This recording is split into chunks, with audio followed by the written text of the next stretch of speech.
వాళ్ళు కట్టే 10 రూపాయల ట్యాక్స్ కానీ వాళ్ళకి 70 నుంచి 80 రూపాయలు వస్తుంది. ఏమిటి వివక్ష అని ఆయన ఒక సంకటమైన ప్రశ్న లేవనెత్తారు. బహుశా అది రేపు పొద్దున రాష్ట్రాల్లో తిరగటానికి తమకు ఇబ్బందికరంగా పరిణమించవచ్చని ఎన్డీఏ ముఖ్యమంత్రులు, ప్రత్యేకించి దక్షిణాది రాష్ట్రాల నుంచి ఉన్నది కేవలం ఒకే ఒక స్టేట్ ఆంధ్రప్రదేశ్. ఎందుకంటే ఇక్కడే ఎన్డీఏ పాలన ఉంది, డబుల్ ఇంజిన్ సర్కార్ ఉంది. సో ఇది ప్రధానమంత్రి దగ్గర మన ముఖ్యమంత్రి, డిప్యూటీ చీఫ్ మినిస్టర్ ఇద్దరు కూడా లేవనెత్తే అవకాశాలు ఉన్నాయి. ఈ అంశాలకు సంబంధించి బిగ్ డిబేట్లో మనతో పార్టిసిపేట్ చేస్తున్నారు వీరంకి గురుమూర్తి గారు, కృష్ణా జిల్లా టీడీపీ అధ్యక్షులు. నమస్తే గురుమూర్తి గారు. అండ్ గాది వెంకటేశ్వర గారు, గుంటూరు జిల్లా జనసేన అధ్యక్షులు. గాది వెంకటేశ్వర గారు నమస్తే. అండ్ జూపూడి ప్రభాకర్ గారు, వైసీపీ రాష్ట్ర అధికార ప్రతినిధి. నమస్తే ప్రభాకర్ గారు. అలాగే పెద్దిరెడ్డి రవికిరణ్ గారు, బీజేపీ అధికార ప్రతినిధి. అందరికీ నమస్తే అండి. To start with Peddireddy Ravikiran గారు, ఎందుకంటే దక్షిణాది నుంచి ఉన్న ఏకైక ఇండియా స్టేట్ అంటే పాండిచ్చేరి ఉన్నప్పటికీ కూడా ఏంటంటే దాని చంక్ చాలా చిన్నది కాబట్టి ఎక్కువ డిస్కషన్ కూడా ఆంధ్రప్రదేశ్ మీద నడుస్తుంది. ఎందుకంటే పొరుగు రాష్ట్రంలో మరి తెలంగాణలో ముఖ్యమంత్రి రేవంత్ రెడ్డి ఆయన లెక్కలతో సహా వచ్చి అడిగేసరికి కొంచెం మింగుడు పడని పరిస్థితే. ఎందుకంటే లెక్కలు నిజాలు మాట్లాడతాయి. మీరు అనొచ్చు దక్షిణాది ఉత్తరాది అనే భావన అసలు ఏంటి, మొత్తం భారతదేశమే కదా అని. ఇవన్నీ ఏంటంటే వినటానికి పొద్దున పూట వాట్సాప్ మెసేజ్లకి బాగానే ఉంటాయి, కానీ లెక్కల దగ్గరికి వచ్చేప్పటికీ ఈ చిక్కుల్ని ఎలా అడ్రస్ చేయబోతున్నారు? అండ్ నో డౌట్ ముందుగా మీకు శుభాకాంక్షలు చెప్పాలి. 12 ఏళ్ల పాలన పూర్తి చేసుకున్న ప్రధానమంత్రికి సత్కారం చేసుకోబోతున్నారు. రవికిరణ్ గారు. సార్ వాసుదేవన్ గారు, ముందుగా మీకు ప్యానలిస్ట్గా 990 టీవీ వీక్షకులందరికీ శుభోదయం అండి. విశాఖలో జరిగినటువంటి ప్రమాదం స్టీల్ ప్లాంట్ లో అత్యంత విచారకరం, బాధాకరం. చనిపోయిన వ్యక్తుల యొక్క ఆత్మశాంతికి చేకూరాలని, వారి కుటుంబానికి భగవంతుడి ధైర్యాన్ని ప్రసాదించాలని చెప్పి కోరుకుంటున్నానండి. మరొకటి, ప్రధానమంత్రి నరేంద్ర మోడీ గారు అయితే దేశంలో జవహర్లాల్ నెహ్రూ గారు 1952 మేలో ఎన్నికలు పూర్తయ్యి ప్రజాస్వామ్యయుతంగా జరిగిన ఎన్నికల్లో ప్రధానమంత్రిగా ఎన్నుకోబడినటువంటి మే 23వ తారీఖు. అప్పటి నుంచి వారు చనిపోయేంత వరకు ప్రధానమంత్రిగా ఎన్నికలు గెలుస్తున్నారు. వారు 4398 రోజులు ఈ రోజుకి జూన్ 9వ తారీఖుకి అంటే 4398 రోజులు వారు ప్రధానిగా ఉన్నారు. అయితే ప్రధానమంత్రి నరేంద్ర మోడీ గారు 2014లో మేలో జరిగిన ఎన్నికల్లో ప్రమాణ స్వీకారం చేసి ఈ రోజుకి జూన్ 9వ తారీఖుకి ఆ 4398 రోజులు పూర్తి చేస్తారు. రేపు జూన్ 10వ తారీఖుకి ఆ యొక్క మైలురాయి ఏదైతే ఉందో అప్పటి ప్రధాని నెహ్రూ గారు ఏదైతే ఒక మైలురాయి సెట్ చేశారో ఆ మైలురాయిని అధిగమించే ఒక అరుదైనటువంటి రికార్డు, సుమారుగా 62 సంవత్సరాల రికార్డు చెరిగిపోనుంది. ఈ సందర్భంగా ఈ అవకాశం కల్పించిన దేశ ప్రజలందరికీ శిరస్సు ఉంచి నమస్కరిస్తున్నామండి. అలాగే ప్రధానమంత్రి నరేంద్ర మోడీ గారికి అభినందనలు, శుభాకాంక్షలు. అయితే మీరే ఎత్తినటువంటి అంశం రేవంత్ రెడ్డి గారు లేపినటువంటి అంశం గురించి వస్తాయండి. రేవంత్ రెడ్డి గారు చాలా విషయాలు కాంగ్రెస్ పార్టీ వారు వివిధ పార్టీల నుంచి వచ్చినా కాంగ్రెస్ పార్టీ ముఖ్యమంత్రిగా ఉన్నారు కాబట్టి నిన్న వారు మనం మాట్లాడుతూ కూడా ఇది ప్రపంచం మీద ఒక దాడి చేసి ఒక రక్త పిపాసిగా ఉన్నటువంటి వ్యక్తిని, ఇది అడాల్ఫ్ హిట్లర్ లాంటి వ్యక్తిని కూడా స్ఫూర్తిదాయకంగా తీసుకొని ఆయన కోర్ కమిటీలు హైడ్రా అనే కమిటీ, ఎవరిని పడితే అది చంపే కమిటీ ఉంది, ఆ కమిటీ పేరు హైడ్రా పేరు నేను స్ఫూర్తి తీసుకుని హైడ్రా పేరు పెట్టానని చెప్పి అంటున్నారు. చూడండి, అంటే నేను జర్మనీలో కూడా వర్క్ చేశాను 2 ఏళ్ళు. జర్మనీలో కూడా మా కొలీగ్స్ హిట్లర్ అన్న పదాన్ని ఉచ్చరించడానికి కానీ వింటానికి కానీ ఇష్టపడేవాళ్ళు కాదు. అది ఒక పాత చరిత్ర, చీకటి చరిత్ర, దాని గురించి మాట్లాడద్దు, ఆ పేరు ఎత్తద్దని. ఈ రోజు కూడా జర్మనీలో హిట్లర్ అనే పేరు ఎత్తే అరెస్ట్ చేసి జైల్లో పెడతారు. అటువంటి పరిస్థితులు ఉంటే ఈ రోజు ఆయన హిట్లర్ స్ఫూర్తిగా తీసుకుంటున్నారు అన్నది ఒకటి, అంటే ఆయన యొక్క ఆలోచన విధానం. 2, ఆయన ఏమంటున్నారు, ఉత్తరాదిలో అందరికీ ప్రధానమంత్రి రాష్ట్రపతి వాళ్ళే ఉన్నారు, దక్షిణాది ఎవరు లేరు, వివక్ష, ఏంటి వివక్ష అని చెప్పి అంటున్నారు. ప్రధానమంత్రి నరేంద్ర మోడీ గారు ఉత్తరాదా? ఆయన వెస్ట్ ఆఫ్ ఇండియా గుజరాత్ నుంచి వచ్చారు. రాష్ట్రపతి ఉత్తరాదా? ఒరిస్సా ఈస్ట్ ఆఫ్ ఇండియా నుంచి వచ్చారు. అంటే ఏంటి వీరి ఉద్దేశం? వెస్ట్ ఈస్ట్ నుంచి వస్తే నార్త్ అని చెప్పి నార్త్ సౌత్ ఇది కాంగ్రెస్ పార్టీకి అండి ఒక భావజాలం. ఎవరిని ఏది కలిపి ఉండకూడదు. ఏది వాళ్ళ ఓవర్సీస్ కాంగ్రెస్ అధ్యక్షుడైనటువంటి శామ్ పెట్రోడా 2024 ఎన్నికలకు ముందు ఏమన్నారండి? ఒక రేసిస్ట్ రిమార్క్ ఏమన్నారు తెలుసా? ఈస్ట్ ఆఫ్ ఇండియాలో అందరూ చైనా వల్ల ఉంటారు, వెస్ట్ ఆఫ్ ఇండియాలో అందరూ అరబ్బుల్లా ఉంటారు, నార్త్ వాళ్ళు తెల్లగా ఉంటారు, సౌత్ వాళ్ళు ఆఫ్రికన్స్ అన్నారు. ఇటువంటి భావజాలం. జవహర్లాల్ నెహ్రూ గారు కూడా ఒక బీబీసీలో ఇంటర్వ్యూ ఉంటుంది, ఒకసారి నేను ఆన్లైన్ లో చూశాను, వీక్షలో చూడండి. ఆయన మాట్లాడతారు, సౌత్ ఆఫ్ ఇండియా ఎప్పుడు ఇండియాలో భాగం కాదు అన్నారు ఆయన జవహర్లాల్ నెహ్రూ. సో ఏంటంటే కాంగ్రెస్ పార్టీ మనస్తత్వం అసలు మన వేదాలలో వేల సంవత్సరాల క్రితం విష్ణు పురాణంలో రాశారు. ఏమి రాశారంటే ఉత్తరస్య యత్ సముద్రస్య హిమాద్రేశ్చేవ దక్షిణం వర్ష తద్ భారతే నామ భారతే యత్ సతతి. ఏంటి ఉత్తరాన సముద్రం, దక్షిణాదిన హిమాలయాలు, మధ్యలో ఉన్నంత భారతదేశం, దానిలో ఉన్న వాళ్ళందరూ భారత మాత పుత్రులు భారతీయులు అని. ఇది వేల సంవత్సరం నిన్న మొన్న రాసింది కాదు, విష్ణు పురాణంలో 5,000 సంవత్సరాల క్రితం రాసింది. ఇటువంటిది కాంగ్రెస్ పార్టీకి నచ్చదు, ముక్కలు చెక్కలు చేయాలి. కాంగ్రెస్ పార్టీ అంటే అధికారంలో ఉంటే డేంజరస్, అధికారంలో లేకుండా విపక్షంలో ఉంటే డెడ్లీ అన్నమాట. ఏదో రకంగా ప్రాంతీయ మనం కూడా చూసాం, ఒక ప్రొఫెసర్ ని వెనకేసుకొచ్చి ప్రాంతీయ విద్వేషాలు రెచ్చగొట్టే విధంగా కాంగ్రెస్ పార్టీ మంత్రులు ఏ రకంగా చేశారు చూసాం. సో ఆ రకమైన మైండ్ సెట్, ఎవరిని కలిసి ఉండరు, ఆళ్ళు గొడవ పెట్టాలి, నార్త్ సౌత్ ఈస్ట్ వెస్ట్ అందరినీ గొడవ పెట్టాలి, ఏదో రకంగా అధికారంలోకి రావాలని చెప్పి వాళ్ళ ఉద్దేశం. ఇక ఫండ్స్ షేరింగ్ వస్తారండి, నిధుల పంపకాల గురించి వస్తారండి. నిధుల పంపకాలకి రాజ్యాంగంలో మొదటి నుంచి ఉన్నటువంటి ప్రొవిజన్ ఫైనాన్స్ కమిషన్, ఆర్థిక సంఘం. ఆర్థిక సంఘం రాష్ట్రపతి చేత నియమించబడిన ఆర్థిక సంఘం రాజ్యాంగబద్ధమైన సంస్థ. ఈ సంస్థ మొత్తం అధ్యయనం చేసి అన్ని రాష్ట్రాలు తిరిగి రాష్ట్రాల నుంచి కేంద్రానికి వచ్చే పనులో ఎంత వాటా రాష్ట్రాలకి తిరిగి ఇవ్వాలి, అది ఏ రకంగా ఇవ్వాలి అని చెప్పి అప్పుడు 1950లో ఏర్పాటు చేసినటువంటి విధానం 2014 వరకు వచ్చేంత వరకు, ప్రధానమంత్రి నరేంద్ర మోడీ గారికి వచ్చేంత వరకు కేవలం కేంద్రానికి వచ్చిన పన్నుల్లో 32% వాటా మాత్రమే రాష్ట్రాలకు ఇవ్వాలని, ఆ 32%లో ఏ పద్ధతిలో ఎంతెంత పర్సెంటేజ్ ఇవ్వాలి ఫైనాన్స్ కమిషన్ చూసుకోండి.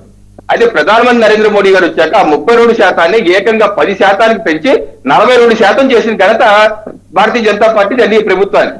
42% పెంచి రాష్ట్రానికి ఎక్కువ నిధులు వచ్చే విధంగా చేసి, ఆ రకంగా ఈ రోజుకే రాష్ట్రాలకు ఎక్కువ నిధులు వచ్చే విధంగా ఈ ప్రక్రియ ప్రధానమంత్రి నరేంద్ర మోడీ గారు తీసుకొచ్చింది కాదు. కేంద్రంలో అప్పటి నుంచి రాజ్యాంగబద్ధంగా ఏర్పడిన సంస్థలు కాంగ్రెస్ పార్టీ 60 ఏళ్ళు ఈ దేశాన్ని పరిపాలించింది. అప్పుడు వాళ్ళు చేసింది, ఇప్పుడు వాళ్ళు చేస్తుంది. దీనికి జనాభా ప్రాతిపదిక, దాని యొక్క అడవులు, లేకపోతే సముద్ర తీరాలు, లేదా గిరిజన ప్రాంతాలు, ఎన్ని లెక్కలు ఉన్నాయి. ఆంధ్రప్రదేశ్ కూడా 4-5 మాసాల క్రితం ఫైనాన్స్ కమిషన్ వచ్చింది, తిరిగి వెళ్ళింది. నేను కూడా రిప్రజెంటేషన్ పంపాను, ఎక్కువ నిధులు ఇవ్వండి అని చెప్పేసి. అలా అన్ని రాష్ట్రాలు తిరుగుతారు. దీనికి ఉత్తరం దశ ఈ లెక్కలు కూడా నిర్మలా సీతారామన్, ఎందుకంటే కర్ణాటక కూడా ఆ మధ్య గొడవ చేసింది, మాకు నిధులు ఇవ్వట్లేదు అంటే. అలివేలి కాలిన హామీలు ఇచ్చేయటం, చేతికి ఎముకలేనట్టు హామీ ఇచ్చేయటం, మొత్తం రాష్ట్రానికి గల్లా పెట్టి ఖాళీ చేయటం. అదేంటి మాకు ఇచ్చిన హామీలు నెరవేర్చట్లేదు అంటే కేంద్రం మాకు నిధులు ఇవ్వట్లేదు. పంజాబ్ కూడా ఆమ్ ఆద్మీ పార్టీ అదే అంటది, కేంద్రం మాకు నిధులు ఇవ్వట్లేదు. కర్ణాటకలో అదే మాట, రేపు తమిళనాడులో అదే మాట అంటారు. ఇప్పుడు కర్ణాటకను మొత్తం నాకేం చేశారు, 10 లక్షల కోట్లు అప్పులు చేసేశారు. ఈరోజు తెలంగాణలో కూడా ఇచ్చిన హామీలు 60 హామీలు ఇచ్చారు, హామీలు అమలు చేసే పరిస్థితి లేదు, నిధులు లేవు. దానికి ఎదురుదాడి చేసి కేంద్రం ఎదురుట్లు లెక్కలు తీసి నిర్మలా సీతారామన్ గారు పార్లమెంట్ క్లోజ్ హౌస్ లో చెప్పారు, గతంలో ఏ రకంగా వచ్చేది ఆయా రాష్ట్రాలకు ఇప్పుడు ఎంత వస్తుంది, కర్ణాటకకి ఎంత వస్తుంది, వివిధ వస్తుంది, మిగతా రాష్ట్రాలకు ఎంత వెళ్తుంది, ఏ రకమైన అబద్ధ అసత్య ప్రచారాలు చేసుకుంటూ వెళ్తున్నారు, ఏదో దోషి పెడుతున్నారు. కేంద్ర ప్రభుత్వం చేతిలో ఉండదండి ఫైనాన్స్ కమిషన్, పైపెచ్చు ఆ తర్వాత గ్రాంట్స్ ఉంటాయి, ఆ గ్రాంట్స్ కూడా ఫైనాన్స్ కమిషన్ ఉంటుంది. ఆ తర్వాత కేంద్ర ప్రాయోజిత పథకాలు ఉంటాయి, ప్రధానమంత్రి ఆవాస్ యోజన కావచ్చు, ఆయుష్మాన్ భారత్ కావచ్చు, ప్రధానమంత్రి గరీబ్ కళ్యాణ్ అన్న యోజన కావచ్చు, సడక్ యోజన కాదు, గ్రామీణ సడక్ యోజన కాదు, ఇవన్నీ కేంద్ర ప్రాయోజిత. కేంద్రం దగ్గర ₹1 పెట్టుకోదు, వివిధ పథకాల రూపంలో రాష్ట్రాలకి ఇచ్చేస్తారు. అవి వివిధ ఇన్ఫ్రాస్ట్రక్చర్ ప్రాజెక్ట్స్ కాదు, ఏదైనా సరే రాష్ట్రాలకి ఇస్తారు. కేంద్ర ప్రభుత్వం ఎందుకు కావాలి డబ్బులు, రక్షణ వ్యవస్థ కోసం, లేదా ఆర్థిక వ్యవస్థ కంట్రోల్ చేయడం కోసం, ఇవన్నీ చూసుకుంటే కేంద్రం. అంతేగాని కేంద్రం వాళ్ళ దగ్గరే మింగేరు తొంగేరు, అన్ని డబ్బులు ఆయా రాష్ట్రాలకి ఇస్తూ ఉంటారు. కొన్ని దామాష పద్ధతిలో ఇస్తారు, కొన్ని కేంద్ర ప్రాయోజిత పథకాల ప్రకారం ఇస్తారు. ఇది ఇప్పుడు జరుగుతున్న ప్రక్రియ కాదు, ప్రధానమంత్రి నరేంద్ర మోడీ తీసుకొచ్చిన సరికొత్త ప్రక్రియ కాదు. ఇది దేశ స్వాతంత్రం రాజ్యాంగం ఏర్పడినప్పుడు జరుగుతున్న ప్రక్రియ. దీనికి ఏదైనా సమాధానం చెప్పాలి, కాంగ్రెస్ పార్టీ సమాధానం చెప్పాలి. అన్యాయం ఎవరికి జరగట్లేదు, కావాలని చెప్పి వాళ్ళకు ఉన్నటువంటి వైఫల్యాలని రెచ్చగొట్టే విధంగా మన చూసి ఆంధ్ర తెలంగాణ ఏ సంబంధం లేని విషయాన్ని తీసుకొచ్చి ఆంధ్ర తెలంగాణ రెచ్చగొట్టే విషయం, అలాగే ఇప్పుడు నార్త్ సౌత్ రెచ్చగొట్టే విషయం, ఏదో రకంగా దేశాన్ని విచ్ఛిన్నం చేయాలి, వాళ్ళకి పబ్బం గడుపుకోవాలని చెప్పి ఇంటర్నల్ ఎజెండా తప్పితే. ఎందుకంటే కాంగ్రెస్ పార్టీ బ్రిటిష్ వారు పెట్టిన పార్టీ, ఆ బ్రిటిష్ భావజాలం, డివైడ్ అండ్ రూల్ భావజాలంతో ముందుకు వెళ్తున్నారంటే రేవంత్ రెడ్డి గారి వ్యాఖ్య మరింత అభ్యంతరకరం. అడాల్ఫ్ హిట్లర్ కూడా స్ఫూర్తి తీసుకుంటున్నారంటే ఇది కాంగ్రెస్ పార్టీ రాహుల్ గాంధీ సమాధానం చెప్పాలి. మీది అటువంటి ఆలోచనైనా, ఇటువంటి విచ్చరికర ఆలోచనైనా మీది కూడా మీ కాంగ్రెస్, ఎందుకంటే కాంగ్రెస్ పార్టీ ముఖ్యమంత్రి కాబట్టి ఇది కాంగ్రెస్ పార్టీ పూర్తి ఆలోచన. దేశ ప్రజలు ఇదే ఆలోచన విధానంతో. రవికిరణ్ గారు పోలేండి, వాళ్ళ పాపానికి కాళ్ళే పోతారు కానీ లెక్కలు మాట్లాడుతున్నాయి కదా, ఒకసారి ఆ లెక్కలు చూద్దామా. ఎందుకంటే ఇప్పుడు పీసీఆర్ ప్లే చేస్తారు చూడండి, ఈ షీట్లో చాలా క్లియర్గా ఉంది ఏ రాష్ట్రం నుంచి ఏ రాష్ట్రానికి ఎంత వస్తోంది కేంద్రం నుంచి అని. అది అడిగారు, మీరు హిట్లర్ అంటారు, అవన్నీ మనం మాట్లాడుకుందాం, వేరే మాట్లాడుకుందాం. దీని గురించి అయితే మాట్లాడాలి కదా. నేను అనేది ఏంటంటే ఆంధ్రప్రదేశ్ ఏం పాపం చేసుకుంది, తెలంగాణ ఏం పాపం చేసుకుంది, కర్ణాటక, తమిళనాడు, కేరళ, గోవా, ఒరిస్సా ఏం పాపం చేసుకున్నాయి, వీళ్ళ కాంట్రిబ్యూషన్ ఎంత నేషనల్ ఎకానమీకి అండ్ వీళ్ళకి వస్తున్నది ఎంత అక్కడి నుంచి, ఇది అడుగుతున్నా. బీమార్ స్టేట్స్ ఒక్క నిమిషం ఇప్పుడు వీళ్ళు చేసుకున్న పాపం ఏంటి, బీమార్ రాష్ట్రాలు చేసుకున్న పుణ్యం ఏంటి, ఎన్నాళ్ళు మోయాలండి అని జనం అడుగుతున్నారు. ఆంధ్రప్రదేశ్ లెక్కలు చెప్పండి సార్, తెలంగాణ లెక్క నాకు అవగాహన లేదు. సరే 4.217 అండి, 4.217% షేరు ఏది అక్కడి నుంచి వస్తున్నది. ఎంత గ్రాండ్ టోటల్ ఎలకేషన్కి వచ్చేప్పటికీ అదే దాన్ని కోట్ల రూపాయల్లోకి దాన్ని తర్జుమా చేస్తే 64,362 కోట్లు. మీరు ఉత్తరప్రదేశ్కి ఇస్తున్నది ఎంత, వాళ్ళ షేరు 17.619, అంటే 2,68,910 కోట్లు. ఏందండి అంటే ఈ రాష్ట్రం నుంచి వెళ్తున్నది ఎంత, ఆ రాష్ట్రం నుంచి వెళ్తున్న కాంట్రిబ్యూషన్ ఎంత, నేషనల్ ఎకానమీకి ఎంత కాంట్రిబ్యూషన్ వెళ్తుంది చెప్పండి. ఆంధ్రప్రదేశ్ నుంచి ఎంత వెళ్తుందో చెప్పండి. మీరు చెప్పిన 4.27 కరెక్ట్. ఎందుకంటే నేను చెప్పింది కాదండి, లెక్కలు చెప్తున్నా. ఎందుకంటే నేను కూడా మీకులాగే లెక్కలతో వస్తా, లెక్కలు లేకుండా రాను. మీరు అందుకనే మీతో కూర్చున్నప్పుడు ఖచ్చితంగా నేను హోంవర్క్ చేసుకొని వస్తా. నేను నాకున్న లెక్క చెప్తాను. నాకున్న లెక్క జిఎస్టీ ప్రకారం అండి ఆంధ్రప్రదేశ్ నుంచి ఓవరాల్ గా వెళ్తుంది దగ్గర 20,000 కోట్లు మాత్రమే, అంతకని. ఎందుకంటే మన కలెక్షన్ కూడా తక్కువే. సంవత్సరానికి మా అయితే 2,500 కోట్లు, నెలకి 2,500 కోట్లు, 3,000 కోట్లే. అందుకని 36,000 కోట్లు ఓవరాల్ జిఎస్టీ కలెక్షన్ లో. దానిలో నాకు తెలిసి 20,000 కోట్ల కన్నా మెచ్చదు ఆంధ్రప్రదేశ్ నుంచి వెళ్ళేది. అది కాక ఇన్కమ్ ట్యాక్స్, కస్టమ్స్, ఇది ఇన్కమ్ ట్యాక్స్, కస్టమ్స్ మాత్రమే కేంద్ర ప్రభుత్వం వెళ్తుంది. సో ఎంత కాదనుకున్నా ఒక 30,000-40,000 కోట్లకి అయితే మెచ్చదు ఆంధ్రప్రదేశ్ నుంచి వెళ్ళేది జిఎస్టీ. ఎందుకంటే మిగతాది వ్యాట్ అంటారా ఆంధ్రప్రదేశ్ వేసుకుంటుంది, సెంట్రల్ గవర్నమెంట్ వేసుకుంటుంది, అది పక్కన పెట్టండి. పెట్రోల్ డీజిల్ మీద ఆంధ్రప్రదేశ్ వేసుకుంటుంది, అదే. సో ఆంధ్రప్రదేశ్ నుంచి పన్నుల రూపంలో వెళ్ళేది నాకు తెలిసి అయితే 40,000 మించి వెళ్ళదు.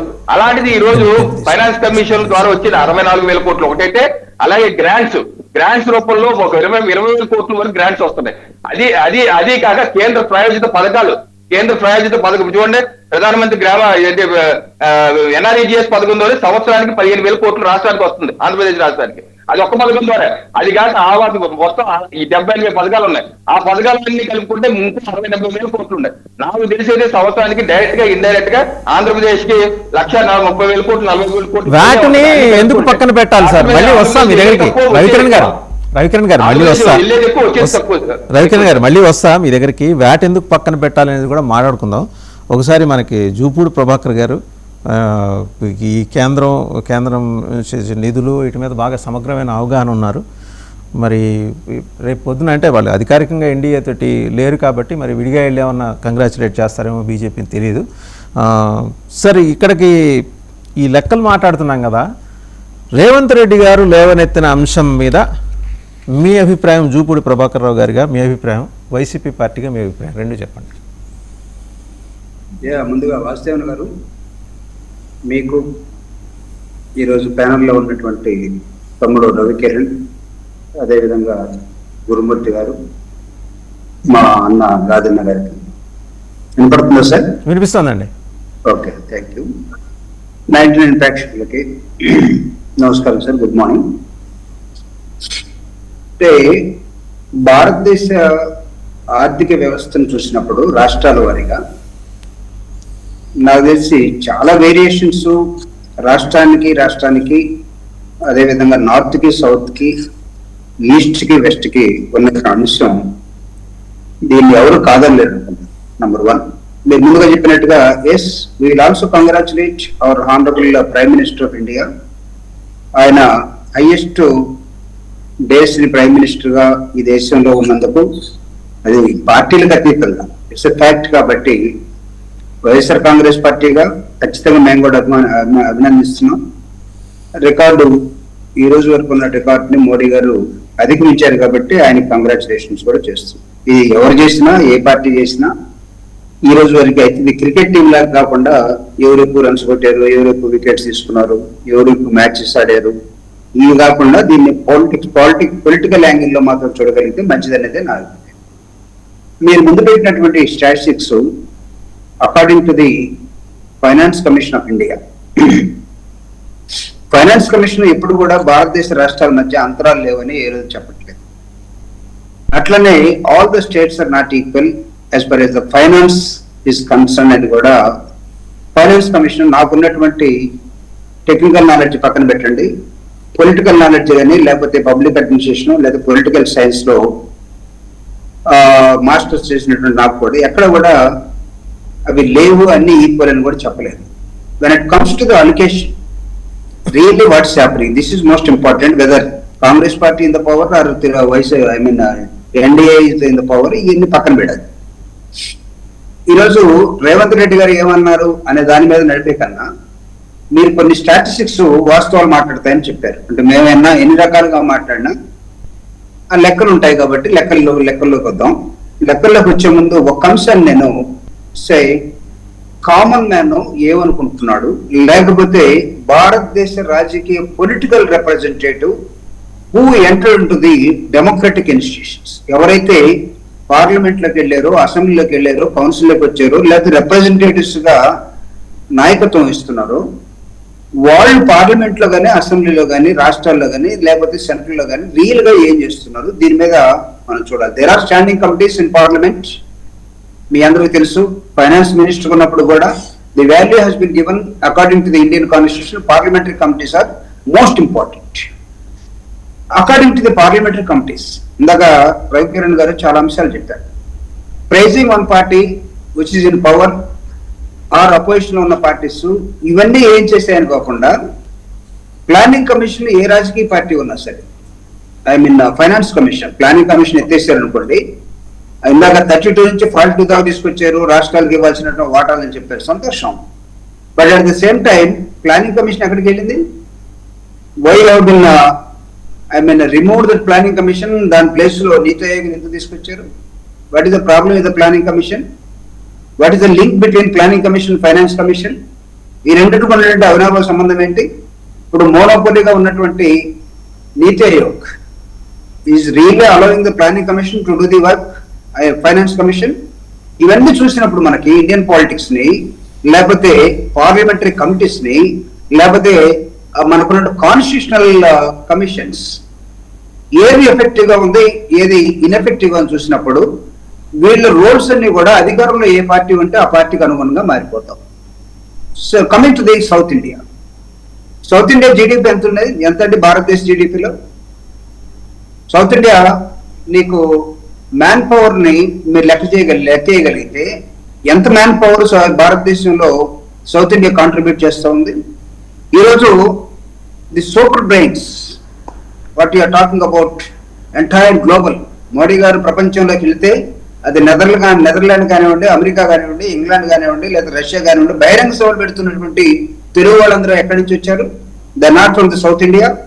ప్రపంచవ్యాప్తంగా విస్తరించున్నటువంటి తెలుగు బ్రెయిన్స్ ని మరి ఎక్కడికి పంపించారు? పాలమూరులో వలసలు ఆగిపోతాయన్నారు. కానీ చెన్నై నుంచి, ఆంధ్రప్రదేశ్ నుంచి, తమిళనాడు నుంచి, లేకపోతే combined, Andhra Pradesh in the sense combined I'm talking now, so Telangana, Andhra Pradesh, ఈ వలసలు బ్రెయిన్ డ్రైన్ ఎందుకు అవుతూ ఉంది?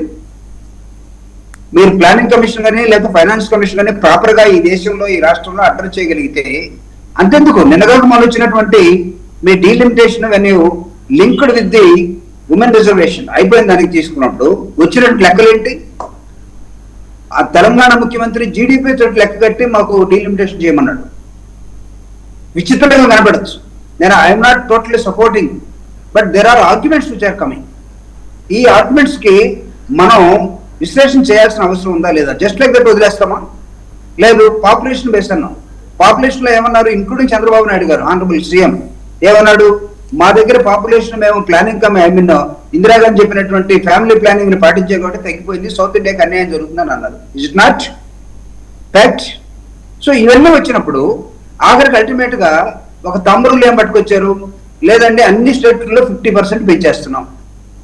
ఏంటి తమ్ముళ్ళు? శాస్త్రీయత? What is the rational? Sir ఇవన్నీ మనం లెక్కలు చూసినప్పుడు రియల్ గా భారతదేశం లో పరిపాలన ఏ రాజకీయ పార్టీ ఉన్నప్పుడు కూడా వివక్షకి గురవుతున్నటువంటి ప్రాంతాలు కొన్ని ఉన్నాయి. వివక్షకి నేను ఇక్కడ ఈ పదాన్ని ఎందుకు పడుతున్నానంటే, మీకు సౌత్ రూలింగ్ ఇందాక రవికిరణ్ గారు చెప్పారు, పాపం అతనికి ఎవరికి రేవంత్ రెడ్డికి మోడీ గారు ఎక్కడి నుంచి వచ్చారో కూడా తెలియక వెస్ట్ నార్త్ దిక్కులు కూడా తెలియనటువంటి భారతదేశంలో నాయకులు ఉన్నారా అన్న విధంగా మాట్లాడారు. కానీ from where is representing now, so what is the distance between Varanasi and Gujarat అనుకుందాం. సో కామన్ గా మాట్లాడినప్పుడు నార్థర్న్ అనే మాట్లాడతాం, వెస్టర్న్ ఈస్టర్న్ ఏం పెద్దగా మాట్లాడడం. ఈస్టర్న్ 7 సిస్టర్స్, మీరు ఆ పేకని ఇండియన్ మ్యాప్ లో నుంచి కాస్త తప్పించేస్తే 7 సిస్టర్స్ వెళ్ళిపోయే ప్రమాదం కూడా ఉంటుంది. కానీ what are the precautions you have taken so far? భారతదేశంలో ఉన్నటువంటి 7 సిస్టర్స్ ని భారతదేశం మీరు నైసర్గిక స్వరూప పొలిటికల్ మ్యాప్ గా చూసినట్లయితే ఆ నెక్ ఉంటుంది చూడండి, చికెన్ నెక్ లాంటిది, దాన్ని కట్ చేస్తే మీకు తెలియదు కాదు వాసుదేవన్ గారు సీనియర్ జర్నలిస్ట్. సో ఈరోజు నార్త్ ఈస్టర్న్ స్టేట్స్ కి మనం ఇస్తున్న ప్రాధాన్యత ఏంటి? ఫర్ ఎగ్జాంపుల్ మణిపూర్ లో జరిగిన ఘటనకి ఈ రోజు కూడా ప్రైమ్ మినిస్టర్ వెళ్ళాడు అక్కడికి. ఇది నాట్ డివేట్ ఫ్రమ్ ద సబ్జెక్ట్ అంటే కోర్ సబ్జెక్ట్ నుంచి మనం డివేట్ కావద్దు. మనం ఏంటంటే ఈ వ్యత్యాసాలు ఈ వైరుధ్యాల మీద మాట్లాడదాం. అంటే తెలంగాణ ముఖ్యమంత్రి రేవంత్ రెడ్డి గారు లేవనెత్తిన ఒక సహేతుకమైన అంశం అంతవరకే. ఆయన మళ్ళీ హిట్లరు, ముసోల్ని ఈ అంశాలు కూడా వద్దు, మనం ఈ లెక్కలే మాట్లాడదాం. ఈ లెక్కలకే వస్తున్నాం సార్, లెక్కలకే వస్తున్నాం. ఇప్పుడు అది రేవంత్ రెడ్డి గారు మాట్లాడారా, లేకపోతే చంద్రబాబు నాయుడు గారు మాట్లాడారా, లేకపోతే విజయ్ మాట్లాడారా, లేకపోతే నార్త్ లో ఉన్నటువంటి యోగి ఆదిత్యనాథ్ గారు మాట్లాడారా, ఇవన్నీ పక్కన పెడదాం sir. Finance commission, planning NITI planning లేదు కాబట్టి the other commissions and parliamentary committees, standing committees, వాటి రికమెండేషన్స్ ని ఈరోజు పర్ఫెక్ట్ గా సెంట్రల్ లో ఏ ప్రభుత్వం ఉన్నా ఎందుకు ఇంప్లిమెంట్ చేయలేకపోతా ఉంది? ఈరోజు ఫైనాన్స్ కమిషన్, స్టాండింగ్ కమిటీస్ ఇచ్చినటువంటి స్టాటిస్టిక్స్ ప్రకారం సౌత్ ఇండియన్ స్టేట్స్ వివక్షకు గురి కాలేదని ఇచ్చాయా? లేదు. నార్థన్ స్టేట్స్ మీరు ఇస్తున్న దానికన్నా, మీరు చేస్తున్న దానికన్నా దే ఆర్ మోర్, వాళ్ళకి ఇంకా రావాల్సిన అవసరం ఉందని చెప్పలేదా? మీకు బీహార్ని, ఒరిస్సాని చూసినప్పుడు, లేకపోతే ఉత్తరప్రదేశ్ని నార్త్ ఉత్తరప్రదేశ్ చూసినప్పుడు, లేకపోతే ఆంధ్రప్రదేశ్లో మీరు రెండుగా విడగొట్టినప్పుడు కూడా ఆంధ్రప్రదేశ్ని తెలంగాణని ఈరోజు చూసినప్పుడు where is the Andhra Pradesh contribution and when you compare with the Telangana contribution GDP అండి? ఇక్కడ మీరు సెంట్రల్ గవర్నమెంట్ గా ఉండి planning commission, don't you think that planning commission భారత పార్లమెంట్ చేసినటువంటి మన రాష్ట్రాన్ని విడగొట్టినప్పుడు రీఆర్గనైజేషన్ చట్టం ప్రకారం చేసిన ప్రామిసెస్ ని కొనసాగించాలని ఎప్పుడు చెప్పలేదా? ఎందుకు ఈరోజు ఇంకా ఆంధ్రప్రదేశ్ వెనకబడి ఉంది? దీని గురించి మాట్లాడే అవకాశం వైఎస్ఆర్ కాంగ్రెస్ పార్టీ ఖచ్చితంగా తీసుకుంటుంది. What ever may be the political party in the power in the centre. మేము ఆంధ్రప్రదేశ్కి వీఆర్ లీడింగ్ నౌ. ఇప్పుడు ఈరోజు ప్రతిపక్షంగా ఉండవచ్చు, అనేకమైన అంశాలు. అంటే సత్సంబంధాలు ఉంటే మాత్రమే, వాసుదేవన్ గారు, సత్సంబంధాలు ఉంటే మాత్రమే ఫండింగ్ వస్తుంది, లేదా డబుల్ ఇంజిన్ ఉంటే ఫండింగ్ వస్తుంది, లేదా మా పార్టీ ఉంటే ఫండింగ్ వస్తుంది. ఈ సిద్ధాంతాన్ని ఎప్పుడు కూడా ఫైనాన్స్ కమిషన్ రికమెండ్ చేయలేదు, చేయదు కూడా. కానీ when it comes to the execution లోకి వచ్చినప్పుడు అలొకేషన్స్ ఏంటి?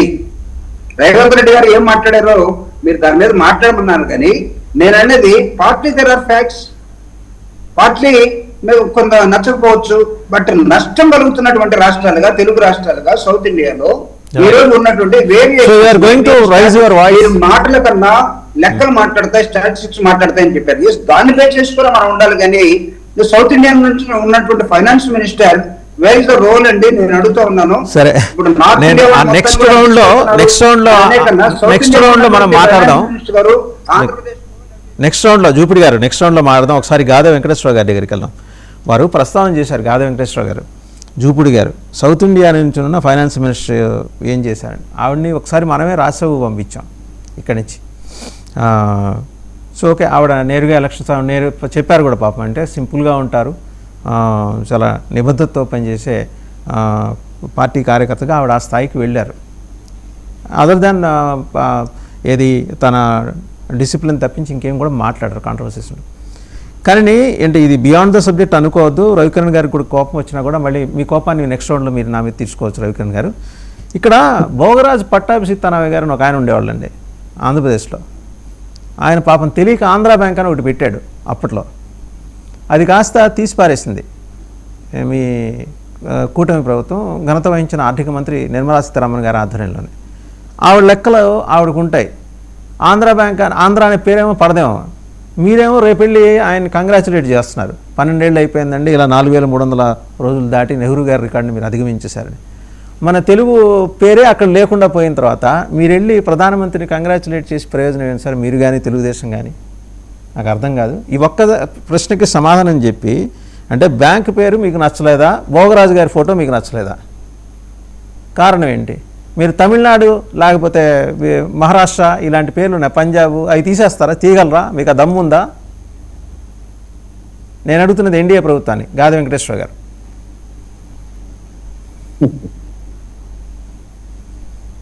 వాసుదేవన్ గారు, మీకు అలానే పెద్దలు అన్న శ్రీపూడి గారికి, గురుమూర్తి గారికి, రవికిరణ్ అందరికి కూడా శుభోదయం. మనం ఈ పొలిటికల్ ట్రైలో చూసుకుంటే చాలా ఉన్నాయి. మీరు అన్నట్టుగా దమ్ముందా ధైర్యం ఉందంటే నడుస్తూ వస్తుంది రకరకాలుగా. దమ్ము ధైర్యం అనేది ఎప్పుడు కూడా లీడర్ని బట్టి ఉంటుంది, ఆ ప్రాంతానికి రిప్రజెంటేట్ చేస్తున్నటువంటి లీడర్ని బట్టి ఉంటుంది. దమ్మున్న లీడర్లు ఉన్నప్పుడు దమ్ముగానే ఉంది. దమ్ము పోయి ఊరికి మనకు పదవి ఉంటే చాలు, ఆ పదవితో మనం పై కార్యక్రమాలు చేసుకుందాం అన్నప్పుడు పై కార్యక్రమాలుగానే ఉంటుంది. దమ్మున్న లీడరు పదవి గురించి, అధికారం గురించి ఆలోచించదు. అప్పుడు జరుగుతాయి మీరు అన్నట్టుగా ఇలాంటివన్నీ కూడా. నా ప్రాంతము, నా భాష, ఇవన్నీ కూడా. అవునన్నా కాదన్నా ప్రాంతీయవాదం ఉంటుంది. ప్రాంతీయవాదం ఉండబట్టే కదా తెలంగాణ విడిపోయింది. ప్రాంతీయవాదం లేకుండా సమగ్రత లేదంటే అంతా అని చెప్పుకునేది కొంతవరకే. అవి మనం ఎన్ని అనుకున్నా ఏం చేసినా కానీ నా ఊరు నాదే, జిల్లా అంతా జిల్లాలో ఉన్నాను కాబట్టి జిల్లా అంతా నాదే కంటే కూడా నా ఊరు నాదే ఫస్ట్. నా ఊరు నాది, తర్వాత జిల్లా. అలాగే భారతదేశము నా మాతృభూమి అంటే భారతదేశం అంతా నా మాతృభూమి ఎట్లవుతుంది? నేను పుట్టినటువంటి నా శ్రీరాంపురమే నా మాతృభూమి కదా. భారతదేశం అంతా ఎట్లవుతుంది? కొన్ని ఏంటంటే మనం చదువుకోవడానికి, చెప్పుకోవడానికి పనికొస్తాయి, కానీ వాస్తవికత్వంలో వచ్చేదానికి కొన్ని ఉంటాయి, ఖచ్చితంగా ఉంటాయి, లేకుండా ఉండదు. ఇవాళ ఎందుకు మీరు డిస్క్రిమినేషన్ తీసుకొస్తున్నారు? ఈస్ట్ ఏంటి, నార్త్ ఏంటి, సౌత్ ఏంటి, వెస్ట్ ఏంటి అంటే ఖచ్చితంగా ఉంటాయి, లేకుండా ఎందుకుంటుంది? లేకుండా ఉండే ప్రసక్తే లేదు. దాన్ని బట్టే కదా ఇవాళ యుద్ధాలు జరుగుతుంది. వాటర్ వస్తుంది, వాటర్ గురించి మాట్లాడినా లేదంటే ఇంకోటి మాట్లాడినా ఇవన్నీ రిసోర్సెస్. ఈ రిసోర్సెస్ వచ్చేదానికి ఏమవుతుంది? నా ప్రాంతానికి ఇంత చెందాలంటున్నాం కదా. మరి అంతా దేశంలో ఉన్నాం కాబట్టి అయ్యో పాపం తీసుకెళ్ళండి అని చెప్పేసి ఉదారంగా ఆ పైన ఉన్న వాడి కింద వాడికి వదులుతున్నారా? సముద్రంలో కలిసిపోయే నీళ్లు కూడా కలవన ఉండదు తప్పితే మీరు ఆపుకోవద్దు అని చూస్తున్నాం కదా మన రివర్స్ మీద పోరాటాలు. ఇటు కృష్ణానది కానీ అటు గోదావరి కానీ పోతే వెళ్ళండి సముద్రంలో, అంతేగాని మీరు ఆనకట్ట కట్టద్దు. ఇలాంటి పరిస్థితుల్లో ఉన్నప్పుడు ఖచ్చితంగా ఉంటుంది, లేకుండా ఎందుకుంటుంది? సో యూనియన్ టెరిటరీస్లో ఉన్నప్పుడు దాన్ని ఎట్లా సమన్యాయం చేయాలనేది పాలకుల్లో ఉండాలి. మన అవసరానికి ఒక రకంగా, మన అవసరం అయిపోయిన తర్వాత ఒక రకంగా మాట్లాడినప్పుడు ఖచ్చితంగా అలాంటివి వస్తుంటాయి. ఎందుకంటే మన భారతదేశంలో రకరకాల పార్టీలు ఉన్నాయి. ఒక పార్టీకి నచ్చే ప్రసక్తే లేదు, నచ్చదు కూడా. ఎందుకు నచ్చుతుంది? నా పార్టీ నాదే, ఇంకోటి పార్టీ ఇంకోటిదే. ఎవరి పార్టీ వాళ్ళదే, ఎవరి పార్టీ వాళ్ళకి నచ్చింది తప్పితే ఇప్పుడు అందరం మేము ఇప్పుడు ఇక్కడ ఉన్నాం మాట్లాడుతున్న వాళ్ళు అందరం ఏపీనే. నేను ఏపీనే, గురుమూర్తి అన్న ఏపీనే, రవికిరణ్ సోదరుడు ఏపీనే, ఇప్పుడన్నా ఏపీనే. కానీ నలుగురు 4 పార్టీల్లో ఉన్నాం. పార్టీల పరంగా మాట్లాడుతున్నామా ఇక్కడ, లేకపోతే నా రాష్ట్రం గురించి మాట్లాడుతున్నామా? నా రాష్ట్రం గురించి మాట్లాడే పరిస్థితి ఉండట్లా. పార్టీల పరంగానే మాట్లాడతాం. నా రాష్ట్రానికి ఇబ్బంది జరిగినా, నా రాష్ట్రానికి అన్యాయం జరిగినా కానీ నా పార్టీ స్టాండ్ అంటే పార్టీ స్టాండ్ మాట్లాడుతున్నాం తప్పితే వ్యక్తిగతంగా మనం మన ప్రాంతం నష్టపోతుంది అని మాట్లాడేటటువంటి ధైర్యం కూడా చేయలేని పరిస్థితుల్లో ఇవాళ ఈ సోకాల్ రాజకీయ నాయకులందరూ కూడా ఇరుక్కుపోయి ఉన్నారు. ధైర్యంగా పార్టీని ఎదిరించి ఎస్ పార్టీ ఏం తీసుకున్నా కానీ ఆ పార్టీ తీసుకున్నది వాస్తవమా కాదా, అని మాట్లాడగలిగేటువంటి పరిస్థితి ఉన్నప్పుడు మీరు అన్నట్టుగా దమ్ముందా ఎదిరించాలా అనేది అప్పుడు వస్తుంది. ఇవాళ తమిళనాడు వాళ్ళు ఎదిరిస్తున్నారు, పంజాబ్ వాళ్ళు ఎదిరిస్తున్నారు, మీరు ఆంధ్ర బ్యాంక్ ఎందుకు తీసేస్తారంటే ఒక రకంగా నాకు కూడా అది బాధ వేసింది. ఆ బ్యాంక్ తీసేస్తున్నారు, ఏనాటి నుంచి మన పుట్టక ముందు నుంచి ఉంది అది.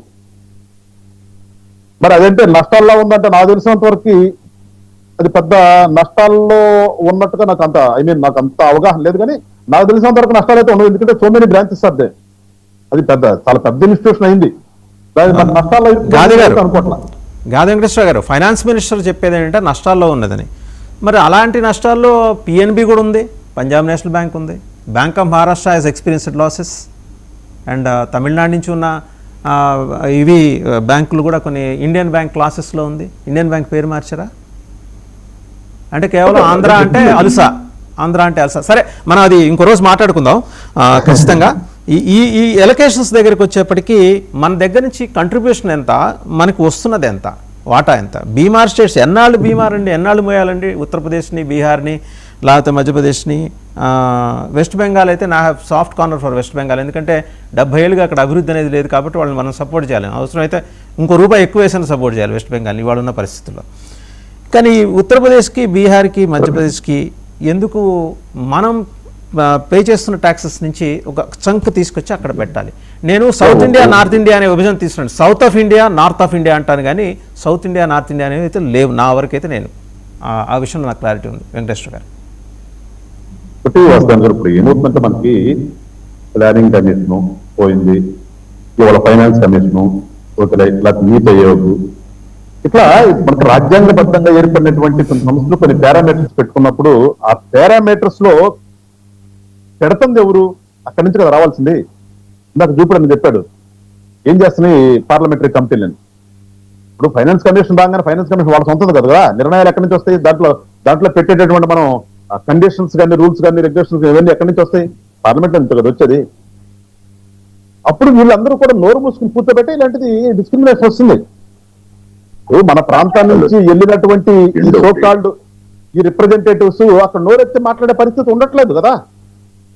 ఇక్కడ ఇవాళ ఆలోచించాల్సిందంటే మనం సింపుల్ గా ఊరికి నార్త్ ఈస్ట్ అనేది కాదు, మనం ఎలాంటి నాయకులను ఎన్నుకుని అక్కడ పంపిస్తున్నాం. వీళ్ళ నోట్లో నుంచి అక్కడ మాట వస్తుందా? వీళ్ళు అక్కడ పార్లమెంట్ సెషన్స్ లో పాల్గొని ఏదైనా ఒక పాలసీ తీసుకుంటున్నప్పుడు ఆ పాలసీలో ఏంటి నా ప్రాంతానికి ఇది ఉపయోగపడుతుందా, నా ప్రాంతానికి నష్టం జరుగుతుందా ఏంటి అని చెప్పేసి కూర్చుని దాన్ని అవగాహన చేసుకుని వాయిస్ రైజ్ చేసి మాట్లాడుతున్నటువంటి రిప్రజెంటేటివ్స్ మన వైపు నుంచి అక్కడ ఉంటున్నారా? ఇది కదా మనం చర్చించాల్సింది. ఇప్పుడు మనకి 25 పార్లమెంట్లు ఉన్నాయి, 25 పార్లమెంట్లో నుంచి వెళ్ళి కూర్చున్న అక్కడ ప్రాంతం గురించి మాట్లాడుతున్నారా? వీళ్ళు నోరెత్తకుండా అక్కడ కూర్చుని ఏదంటే దానికి చేయెత్తి, లేదంటే పార్టీల పరంగాను కూటమిల పరంగాను విడిపోయి ఆ కూటమి కొంటే ఈ కూటమి ఆడుతుంది, ఈ కూటమి ఆడుతుంది, ఇట్లా ఉన్నప్పుడు ఇంత జరుగుతుంది కదా. మరి అదేమి ఫైనాన్స్ కమిషన్ అట్లా దిగి రాలాది, దాని రూల్స్ రెగ్యులేషన్ రాసుకుంది మనమే కదా. ఆ రాసుకున్నప్పుడు ఎట్లా చేస్తున్నారు అనే అవగాహన మన రిప్రజెంటేటివ్స్ కి ఈ పార్లమెంట్ కూర్చోవడానికి లేనప్పుడు మనం ఇట్లా చర్చించుకోవాల్సి వస్తుంది. ఎవరు నిందించాలి? వాళ్ళ ఎవరు నిందిద్దాం? మాట్లాడితే బీహార్కి పెట్టచ్చు, మీరు అన్నారు ఏదో వెస్ట్ బెంగాల్కి సాఫ్ట్ కార్నర్. ఎందుకు సాఫ్ట్ కార్నర్ ఉండాలి? వై? ఇక్కడ నేను కష్టపడి నేను సంపాదించింది నా ప్రాంతానికి ఉపయోగించుకుంటాం కదా. నేను ఇక్కడ కష్టపడి నేను ట్యాక్స్ కట్టి ఈ ట్యాక్స్ తీసుకెళ్లి వెస్ట్ బెంగాల్ పెట్టాల్సిన అవసరం నాకేనా? నా ప్రాంతీయవాదం ఉంటుంది ఖచ్చితంగా. నా ప్రాంతం అభివృద్ధి చెందకూడదా? నాకు ఇవాళ గుంటూరులో ఇంకా నాకు మురిగే ఉంది, ఎందుకు తీసుకెళ్ళాలి? నా గుంటూరు బాగు చేసుకోకూడదా? నా గుంటూరులో కాలువలు కట్టుకోకూడదా? ఇలాంటి వాదన ఖచ్చితంగా వస్తుందండి. దీనికి నేను అనేది ఏంటంటే మనం పంపిస్తున్నటువంటి ఈ పొలిటికల్ రిప్రజెంటేటివ్స్ ఏం చేస్తున్నారు, అక్కడ ఎలాంటి అక్కడ పంపిస్తున్నారు ప్రజలు ఆలోచించారు ఒకసారి. ఎవరికి ఓటేస్తున్నాం మనం? వాడు పార్లమెంట్ లో మాట్లాడగలిగేవాడా, మాట్లాడలేనాడా? ఊరికిన పార్టీ మీద అభిమానంతోనో లేదంటే ఆ డబ్బులు తీసుకునే అభిమానంతోనో ఉద్దేశం వాడు అక్కడ పంపిస్తే ఏం చేస్తున్నారు? అయితే అంటే నేను అనుకుంటున్నాను రేపు ఎలాగూ ముఖ్యమంత్రి గారు ఉప ముఖ్యమంత్రి గారు ఢిల్లీ వెళ్తున్నారు కాబట్టి ఇలాంటి సున్నితమైన అంశాల ప్రస్తావన ఏదైనా అంటే సందర్భం కాకపోవచ్చు రేపు, కానీ చేయాల్సిన నెసిటీ అయితే అక్కడ ఉంది, చేస్తారేమో. ఒకసారి మనం గురుమూర్తి గారి దగ్గరికి వెళ్దాం, తెలుగుదేశం పార్టీ కృష్ణా జిల్లా అధ్యక్షులు గురుమూర్తి గారు. So we have a detailed discussion అండి దీని మీద. మనం ఎంత కంట్రిబ్యూట్ చేస్తున్నాము, మనకి ఎంత వస్తుంది. మనం రూపాయి ఇస్తుంటే మనకి 10 పైసలు వస్తుంది, వాళ్ళు రూపాయి ఇస్తుంటే వాళ్ళకి 15 రూపాయలు వస్తుంది. సో ఈ వేరియేషన్ని సరే వాళ్ళకి ఇవ్వటంలో మనకే మీరు వాళ్ళకు 2 ముద్దలు ఎక్కువ పెట్టండి, నష్టం లేదు. కానీ మనకు పెట్టే ముద్దలోంచి లాక్కోవటం ఏంటనే దాన్ని మీరు అడగగలరా? మీరు ఇన్ ది సెన్స్ ప్రభుత్వం ఇక్కడ అనేది. వాసుదేవ్ గారు, మీకు ప్యానెల్లో ఉన్నటువంటి గాదే వెంకటేశ్వరరావు గారికి, జూపుడి గారికి, రవికిరణ్ గారికి, 99 టీవీ వీక్షకులకు హృదయపూర్వక నమస్కారాలు తెలియజేసుకుంటూ, ఏదైతే మీరు పెట్టినటువంటి ఈ అంశం ఉందో దీని మీద మరి చాలా చక్కగా అందరూ కూడా డిబేట్ చేశారు. మీరు ఏదైతే చెప్తా ఉన్నారో ఇవాళ ఈ రాష్ట్రాలకు వచ్చేటువంటి, ముఖ్యంగా దక్షిణాది రాష్ట్రాలకు వచ్చేటువంటి వాటా తక్కువగా ఉంటుంది. అదేవిధంగా మరి ఉత్తరాది రాష్ట్రాలైనటువంటి మరి ఈ దక్షిణాది రాష్ట్రాలకు ఒక 16.99% ఈరిన ఈ 5 రాష్ట్రాలకు వస్తా ఉంటే ఒక్క యూపీకే 17.6% వస్తుందని, మరి ఈ విధంగా వివక్ష జరుగుతుందని చెప్పి మరి చెప్తా ఉన్నారు. ముఖ్యంగా మనం కూడా మరి ఇందాక గాదే వెంకటేశ్వర గారు చెప్పినట్టు, ఇప్పుడు దేశం, భారతదేశం నా మాతృభూమి, భారతీయులందరూ నా సోదరులు అంటా ఉంటాం. అదే సందర్భంలో మనం వెనకబడినటువంటి రాష్ట్రాలు ఏవైతే ఉన్నాయి ఈ భారతదేశంలో, మరి అది వాటిని అభివృద్ధి చేయాల్సినటువంటి బాధ్యత కూడా ఈ రోజు దేశం మీద ఉంటుంది. అది రాజ్యాంగ స్ఫూర్తి అన్నమాట. అంతేగాని ఇది ఉత్తరాది దక్షిణాది రాష్ట్రాలు అంటే ఇవాళ మనం ఏ విధంగా దీన్ని లెక్క కడతా ఉన్నారు? ఫైనాన్స్ కమిషన్ గతంలో కాంగ్రెస్ ప్రభుత్వంలో ఇదే ఫైనాన్స్ కమిషన్ రూల్స్ ఉండే, ఇప్పుడు మళ్ళీ ఎన్డీఏ ప్రభుత్వం వచ్చిన తర్వాత ఇదే ఫైనాన్స్ కమిషన్ రూల్స్ ఉండే. మరి ఏ విధంగా దాన్ని లెక్క కడతా ఉన్నారంటే మనం చూస్తా ఉన్నాం. మరి ఇవాళ మనకు వచ్చేటువంటి మరి వెనకబడినటువంటి ప్రాంతాన్ని బట్టి కొంత శాతం ఇస్తా ఉన్నారు, అదేవిధంగా వైశాల్యాన్ని బట్టి కొంత శాతం ఇస్తా ఉన్నారు. ఈ విధంగా అనేక అంశాలను ఇందులో పరిగణన తీసుకుంటారు. దాంతో పాటు ఇవాళ మనం చేయాల్సింది ఏంటంటే ఉత్తరాది దక్షిణాది అనేటువంటి ప్రాంతీయ తత్వం తేవటం కంటే కూడా ఎక్కడైతే ఫైనాన్స్ కమిషన్ లో ఇబ్బందులు ఉన్నాయో ఫైనాన్స్ కమిషనే మాట్లాడితే సరిపోతుంది. సందర్భం వచ్చినప్పుడు ఖచ్చితంగా మేము కూడా మాట్లాడతాం.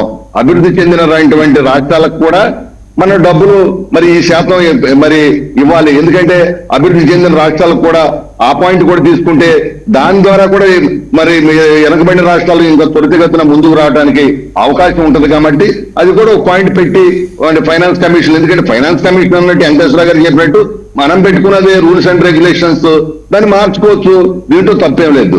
దీంతో పాటుగా మనకు ఇది నిధులతో పాటుగా ఇంకొక విషయం కూడా మనం పరిగణలోకి తీసుకోవాల్సి ఉంటుంది.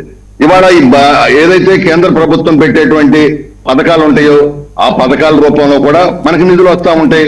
అదే విధంగా మరి రైల్వేస్ కావచ్చు, మెట్రో కావచ్చు, మరి పౌర విమానం కావచ్చు, మరి అదేవిధంగా జాతీయ రహదారులు కావచ్చు, సంక్షేమ పథకాలు కావచ్చు, ఇవన్నీ కూడా మనకి ఈ వాటా కింద వస్తాయి. నేను ఉదాహరణకు ఒక మాట చెప్తాను. 14-19 మధ్యన కొత్తగా ఏర్పడినటువంటి ఆ రోజు రాష్ట్రంలో మరి గౌరవ ముఖ్యమంత్రి ఆ రోజు చంద్రబాబు నాయుడు గారు ఉన్నారు. మరి ఏదైతే ఉపాధి హామీ పథకం ఉందో ఆ రోజు ఉపాధి హామీ పథకంలో గౌరవ ప్రధానమంత్రి గారు 10,000 కిలోమీటర్ల భారతదేశంలో రోడ్లు వేయమంటే ఆనాడు ఒక ఆంధ్రప్రదేశ్ లోనే 25,000 కిలోమీటర్ల సిమెంట్ రోడ్లు వేసాం. ప్రతి స్తంభానికి LED సిస్టమ్ తీసుకొచ్చాం. పంట గుంటలు కానీ, సంపద తయారీ కేంద్రాలు కానీ గ్రామీణ ప్రాంతాల్లో బ్రహ్మాండమైన అభివృద్ధి చేశాం. ఇదే విధంగా ఇప్పుడు కూడా చూసుకున్నట్టయితే ఈ రోజు పవన్ కళ్యాణ్ గారు పంచాయతీరాజ్ శాఖ మంత్రిగా మరి 7,000 కిలోమీటర్ల సిమెంట్ రోడ్లని ఇవాళ ఆంధ్రప్రదేశ్ లో చేసుకోగలిగాం. అంటే నేననేది ఏంటంటే ఇది తక్కువ వస్తుంది కాబట్టి పర్లేదని నేను మాట్లాడట్లా. ఎందుకంటే అదే సందర్భంలో వెనకబడినటువంటి రాష్ట్రాలు కూడా అభివృద్ధి చేయాల్సిన అవసరం ఉంది. ఇంకొక ముఖ్యమైన విషయం ఏంటంటే ఇవాళ సపోజ్ హైదరాబాద్, తెలంగాణ ఉంది. అక్కడ జరిగేటువంటి ఐటీ వ్యాపారం అంతా హైదరాబాద్ లోనే జరుగుతుందంటే భారతదేశం మొత్తం జరుగుతుంది. భారతదేశంలోని డబ్బులు కూడా మరి హైదరాబాద్ కి వస్తా ఉన్నాయి. అదే సందర్భంలో అన్ని ప్రాంతాలు అభివృద్ధి చెందాలి అనేటువంటి దృక్పథం ఖచ్చితంగా, ఎందుకంటే మరి చిన్నప్పుడు ప్రతిజ్ఞ ఎందుకు చేయించారంటే ఈ ప్రాంతీయ తత్వం, అసమాన తత్వం ఉండకూడదని. అదే సందర్భంలో నా ఊరు బాగున్నప్పుడు నాకు బాధ ఉంటుంది, నా జిల్లా బాగున్నప్పుడు నాకు బాధ ఉంటుంది. ఎందుకు నాకు డబ్బులు ఇవ్వని నేను కూడా సందర్భం వచ్చినప్పుడు అడుగుతాం. అడగాలనుకున్నప్పుడు దానికి సంబంధించినటువంటి కమిషన్ ఏదైతే ఉందో దాంట్లో దాన్ని ప్రశ్నించాలి మనం. మన గురుమూర్తి గారు ఐ థింక్ భోగరాజు గారు మీ జిల్లా అనుకుంటాను, మీకు బాగా దగ్గర. అవును, మీకేం బాధ అనిపించలేదు ఆంధ్ర బ్యాంక్ పేరు తీసేస్తుంటే? ఖచ్చితంగా బాధ అనిపించిందండి, దాంట్లో అనుమానం. ఎందుకంటే నాకేం మొహమాటం ఉండదు. ఎందుకంటే మేము కూడా గాదే వెంకటేశ్వర గారు మేమందరం కూడా కింద స్థాయిలో చిన్న కుటుంబాల నుంచి వచ్చిన వాళ్ళం కాబట్టి మాకు పెద్ద ఓకే ఆశలు ఉండవు. ఆయన ఫోటోలు కూడా తీయించేసిందండి ఫైనాన్స్ మినిస్టర్. సరే బ్యాంకులు ఇదివరకు ఆయన ఫోటోలు ఉండేవి, ఇప్పుడు అవి కూడా తీయించేశారు. అంటే అసలు ఎలాంటి ఆనవాళ్ళు ఉండకూడదు అనమాట. అట్లా ఇప్పుడు తీయటం అనేది మాకు కూడా బాధ అనిపించింది. అది ఆ విషయంలో నేనేమి సమర్థించనండి, ఎందుకంటే ఎప్పటి నుంచో ఉన్నటువంటి ఆంధ్ర బ్యాంక్ పేరు తీయటం అనేది మాకు కూడా మేము కూడా బాధపడ్డాం. అదే సందర్భంలో మీరన్నట్టు మరి ఇక్కడ ఏదో నష్టాలు వచ్చినటువంటి బ్యాంకులు కలుపుతామనో చెప్పారు, కానీ అది దానికి ఆయన ఎందుకంటే ఆయన నిజంగా ఆంధ్ర బ్యాంక్ పెట్టే తమిళనాడుని టచ్ చేయమనండి, భగ్గుమంటుంది రాష్ట్రం. టచ్ చేసి చూడమనండి తమిళనాడుని. మొన్న ఇటీవల కాలంలో కూడా మేము రాష్ట్ర ప్రభుత్వం నుంచి భోగరాజు పట్టాభి సీతారామయ్య గారికి సంబంధించి మచిలీపట్నంలో మరి వారికి స్థలం కేటాయించి అక్కడ వారికి స్మారకంగా ఇచ్చేయాలని కూడా మేము మొన్న తీర్మానం చేయడం జరిగింది. మాకు అది బాధాకరమే. అదే సందర్భంలో ఎందుకంటే ప్రతి విషయానికి కూడా మనం ప్రాంతీయ తత్వాన్ని లేకపోతే రాష్ట్రాల మధ్యన పోటీ తత్వాన్ని ఈ విధంగా తీసుకురావటం వల్ల, ఎందుకంటే అది రాజ్యాంగ స్ఫూర్తికి విరుద్ధం. ఇవాళ చూడండి, ఆ రోజున చిన్న రాష్ట్రాలు మరి తెలుగు రాష్ట్రం విడిపోయినప్పుడు కూడా మరి ఈ చర్చ అంతా కూడా జరిగింది. ఎందుకంటే ఈ రెండు రాష్ట్రాలు విడిపోతే ఆదాయం ఎలా ఉంటుంది, ఇబ్బందులు ఎలా ఉంటాయి, కష్టాలు ఎలా ఉంటాయి అని ఆ రోజు కూడా మనం చాలా పెద్ద ఎత్తున చర్చ చేస్తాం. మరి చేసినటువంటి సందర్భంలో అయినా కూడా మరి ప్రాంతీయ తత్వం ఉండటం వల్ల ఆ రోజున మరి ఆ రోజుగా కాంగ్రెస్ పార్టీ విడగొట్టడం జరిగింది. సరే, ఎలాగో రేపు సీఎం గారు వెళ్తున్నారు కదా సార్, ఈ అంశాలు ఏమన్నా ప్రస్తావనకు వచ్చే అవకాశం ఉందా? అంటే ఖచ్చితంగా ప్రస్తావిస్తారు పవన్ కళ్యాణ్ గారు కానీ ఎందుకంటే ఎక్కడైనా ఇబ్బంది వచ్చినటువంటి పరిస్థితుల్లో ఖచ్చితంగా ప్రస్తావిస్తారు. ఎందుకంటే వాళ్ళ ఫైనాన్స్ కమిషన్ ఉన్నటువంటి రూల్స్ ఏవైతే ఉన్నాయో దాన్ని ఇదిగో మార్చండి, అభివృద్ధి చెందిన రాష్ట్రాలకు కూడా అనుకూలంగా ఉండే విధంగా. ఇప్పుడు ఏదైతే మరి వెనకబడిన ప్రాంతానికి ఇన్ని మార్కులు ఇస్తా ఉన్నాం, వైశాల్యానికి ఎంత ఇస్తాం, అడవులకు ఉంటే ఎంత ఇస్తామని చెప్తా ఉన్నారు. అభివృద్ధి చెందిన రాష్ట్రానికి కూడా ఇస్తే ఏముందంటే దానికి కూడా ఎక్కువ పర్సెంటేజ్ పెడితే రేపొద్దున వెనకబడిన రాష్ట్రాలు కూడా త్వరితగతిన మనం కూడా అభివృద్ధి చెందాలి, మనం కూడా ముందుకెళ్లాలి అనేటువంటి ఆలోచనలు ఉంటాయి. మరి నా అభిప్రాయం అయితే, ఎందుకంటే నేను ఎప్పుడు కూడా విశాల హృదయంతో ఉంటాను, ఈ రాష్ట్రాల మధ్యన లేకపోతే ప్రాంతాల మధ్యన కంటే కూడా ఉన్నటువంటి సమస్యను మనం కూర్చొని పరిష్కరించుకుంటానికి ఖచ్చితంగా చంద్రబాబు నాయుడు గారు ఇట్లాంటి విషయాల్లో ఎప్పుడు కూడా వెనకాడేటువంటి ప్రసక్తి లేదు. ఆయన కూడా ఒక సీనియర్ మరియు సుదీర్ఘకాలం ముఖ్యమంత్రిగా ఉన్నటువంటి వ్యక్తిగా ఒక సాన్నిహిత్యం కూడా మోడీ గారితో ఉంది కాబట్టి ఖచ్చితంగా ఈ విషయాలన్నీ కూడా మా పరంగా మేము చెబుతాం. పవన్ కళ్యాణ్ గారు కూడా చెప్పడానికి ఎట్టి పరిస్థితుల్లో సంకోచిస్తారు. గురుమూర్తి గారు ప్రత్యేక హోదా ఎగిరిపోయింది, ఆంధ్ర బ్యాంక్ పేరు తీసేశారు. సరే, కనీసం మనకు రావాల్సిన షేర్ అన్నా అదన్నా మాట్లాడుకోవాలిగా. ఏంది మనకు వాసుదేవన్ గారు ఇంకొక విషయం కూడా, మీరు ప్రత్యేక హోదా ఎగిరిపోయిందన్నారు. గత 5 సంవత్సరాల్లో వైసీపీ ప్రభుత్వం ఉంది, వాళ్ళు అసలు మాట్లాడలా. ఆ రోజు మేము అడిగాం. ఇవాళ ఈ రాష్ట్రానికి కావలసినటువంటి ఏదైతే మాకు అవసరాలు ఉన్నాయో, పోలవరం ప్రాజెక్టు దానికి నిధులు ఇస్తా ఉన్నారు, రాజధానికి సహకారం చేస్తా ఉన్నారు, దాంతో పాటు గ్రామీణ ప్రాంతాల అభివృద్ధి కోసం ఎన్ఆర్జీఎస్ నుంచి మరి నిధులు ఇస్తా ఉన్నారు. అదే విధంగా రైల్వే జోను, అదే విధంగా జాతీయ రహదారులు ఎన్ని అడిగితే అన్ని జాతీయ రహదారులు ఈ రోజున మాకు కాదనకుండా మొత్తం ఆంధ్రప్రదేశ్ కి జాతీయ రహదారులు ఇవ్వడం జరిగింది. దాంతో పాటుగా సంక్షేమ కార్యక్రమాలకు సంబంధించినటువంటి ప్రతి అంశంలో కూడా పూర్తి స్థాయిలో సహకరిస్తా ఉన్నారు. మనం రాజీ పడిపోదాం అంటున్నా, అంటే అదే మీరు అనేది. రాజీ ఎందుకు పడతామండి? అభివృద్ధి చేసుకోవాలా, తెలివితేటలు ఉండాలా. ఇంటికి పెద్ద ఈ రాష్ట్రాన్ని పరిపాలించేటువంటి వ్యక్తులు తెలివిగల వాళ్ళైతే ఖచ్చితంగా ఇంకో రూపంలో కూడా తెచ్చుకోవచ్చు. నేను అదే చెబుతున్నా కదా, ఏ రాష్ట్రంలో జరగనని విధంగా 14-19 మధ్యనే 25,000 కిలోమీటర్లు ఏ రాష్ట్రంలో కూడా ఇలా కావాలంటే మీరు ఒకసారి రికార్డ్స్ లోకి వెళ్ళండి. ఆ రోజు ప్రధానమంత్రి గారు అడిగింది ఏంటి? 10,000 కిలోమీటర్లు ఏంటి చాలన్నాడు భారతదేశంలో. మనం ఒక్కడే 25,000 కిలోమీటర్లు వేసాం. ఈ రోజు కూడా అంతే. మనం ఇచ్చేటువంటి అంటే ఈ రోజున ఒకవేళ బీజేపీ ప్రభుత్వం ఏదైతే ఎన్డీఏ ప్రభుత్వం ఉందో, ఆనాడు యూపీఏ పెట్టినటువంటి ప్రభుత్వాన్ని రూల్స్ ఏం మార్చలేదు కదా ఫైనాన్స్ కమిషన్ లో. ఇప్పుడు మనం అడగాల్సింది ఏంటి? ఫైనాన్స్ కమిషన్ లో రూల్స్ మార్చమని అడగాలి, అంతేగాని ప్రాంతీయ తత్వం లేకపోతే ఎవరో కాదు సార్, మీరే అడగాలి. ఎవరో కాదు, మీరు డబుల్ ఇంజిన్ లో ఉన్నారు, మీ దగ్గర ఒక ఇంజిన్ ఉంది, మీరే అడగాలి. మేము అడుగుతామండి, ఖచ్చితంగా మాకేం ఇబ్బంది లేదు, మేము అడుగుతాం. ఇవాళ అలా అనుకుంటే ఇవాళ తెలంగాణ రాష్ట్రంలో చూసుకోండి, మరి వేరే రాష్ట్రాల్లో కూడా అన్ని మెట్రో ఉండాలి కదా, మరి అంత పెద్ద విమానాశ్రయాలు ఉండాలి కదా, అన్ని రోడ్లు ఉండాలి కదా, డ్రింకింగ్ వాటర్ కి జల్ జీవన మిషన్ గురించి మొత్తం బ్రహ్మాండమైనటువంటి నిధులు ఆ రాష్ట్రానికి ఇచ్చారు కదా. ఆ రాష్ట్రానికి కూడా కావాల్సినన్ని కూడా PMGSY నుంచి నిధులు ఇచ్చారు కదా. ఆ రాష్ట్రానికి కావాల్సిన నిధులన్నీ కూడా వాళ్ళ కేంద్ర ప్రభుత్వం కూడా ఇస్తా ఉంది. దాంతో పాటు కరెక్టే, ఇవాళ మనం పోరాడాల్సిన దీని మీద ఫైనాన్స్ కమిషన్ మీద అడగమనండి రేవంత్ రెడ్డి గారు, తప్పేం కాదు.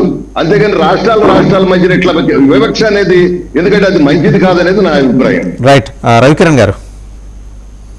సార్, ఇప్పుడు ఫైనాన్స్ కమిషన్ అండి కింద సంవత్సరం రాష్ట్రానికి వచ్చినప్పుడు నేను దాని మీద అధ్యయనం చేసి ఒక లేఖ కూడా రాసి, యాక్చువల్గా ఫిజికల్ గా కూడా వెళ్ళి నేను రిప్రజెంటేషన్ ఇవ్వాలి, నాకు కుదరలేదు.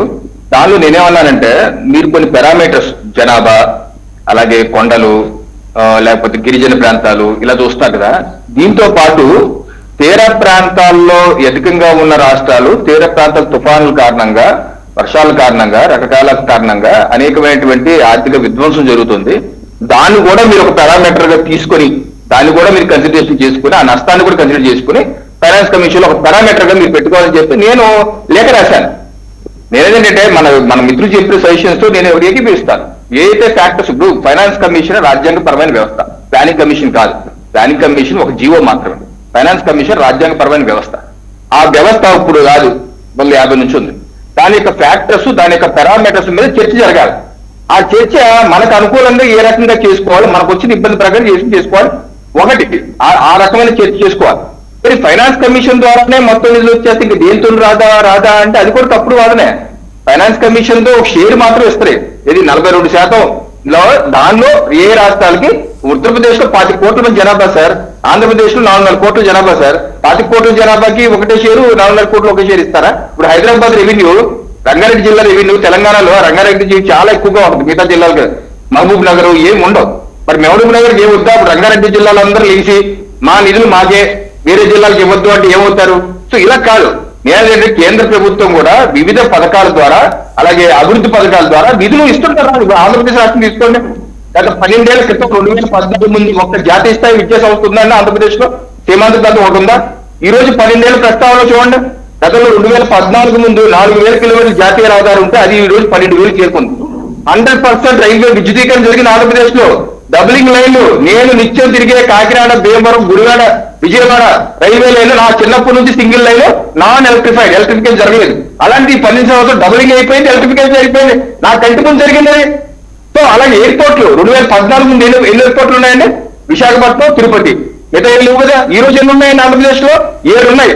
అంతర్జాతీయ విమానాశ్రయాలు 3 ఉన్నాయి. ఇంకోటి కొత్తగా భోగాపురంలో రాబోతుంది, నెల్లూరులో అదే శాంక్షన్ చేశారు, కడప ఉంది, పుట్టపర్తి ఉంది. అలాగే మీరు ఈ తీసుకోండి, ఈ గ్రామీణ ఉపాధి హామీ పథకం, గ్రామ సడక్ యోజన రూట్లు ఏ రకంగా విస్తరించారని చెప్పి, అలాగే జాతీయ స్థాయి విద్యా సంస్థలు, IIT, IIM, IIIT, petroleum university, tribal university, central university, IISR 30 పైగా జాతీయ స్థాయి విద్యా సంస్థలు ఈ రోజు ఉన్నాయి. 2014 ముందు ఒక్కటి లేదు. అలాగే కేంద్ర ప్రభుత్వం మ్యానుఫాక్చరింగ్ రంగం ఏమైనా ఉందండి? 2014 ఒకటి ఉందా? ఈ రోజు DRDO ఉంది నాగాలాండ్లో.